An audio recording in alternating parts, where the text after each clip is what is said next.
بسم اللہ الرحمن الرحیم۔ السلام علیکم۔ آج جس موضوع پہ میں بات کرنا چاہ رہا ہوں وہ ہے اسکولوں کی فیسوں کی معافی کے حوالے سے۔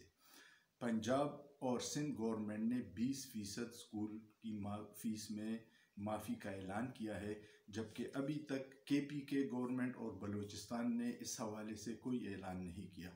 ایک تو میں KP گورنمنٹ اور بلوچستان گورنمنٹ سے ریکویسٹ کرتا ہوں کہ فوراً اس مسئلے کے لیے حل کے لیے کوئی کمیٹی تشکیل دی جائے یا پرائیویٹ اسکول والوں کے ساتھ بیٹھ کے اس مسئلے کا حل نکالا جائے۔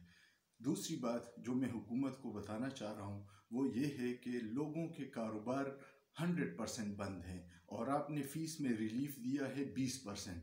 یہ سفید پوش طبقے کے ساتھ اور عام عوام کے ساتھ مذاق کے برابر ہے۔ یہ ایسا ہے جیسے ان کے منہ میں زیرہ، یہ کچھ بھی نہیں ہے۔ بڑے اسکول جو مافیا کی شکل اختیار کر چکی ہے، جس کے 300 برانچز ہیں، وہ اگر 2 ماہ اپنی جیب سے اساتذہ کو تنخواہیں دے دے تو کوئی قیامت نہیں آ جائے گی۔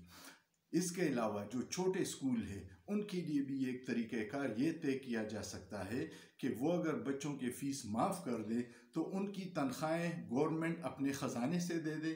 ان کے اساتذہ کی تنخواہیں 2 ماہ کی اگر گورنمنٹ اپنے خزانے سے دے دیں تو جو 2200 ارب ریلیف دیا ہے وزیر اعظم نے، اسی میں اس کو ایڈجسٹ کر دیں۔ یہ نہیں ہو سکتا کہ آپ کا کاروبار 100% بند ہو اور آپ صرف 20% فیسوں میں رعایت دے دیں۔ یہ بہت بڑا ظلم ہے۔ برائے مہربانی اس پیغام کو اگر آپ اس سے اتفاق کرتے ہیں تو زیادہ سے زیادہ شیئر کر لیں کہ جو ارباب اختیار ہیں ان تک یہ پیغام پہنچ جائے اور وہ اس مسئلے پر سنجیدہ غور کریں۔ شکریہ۔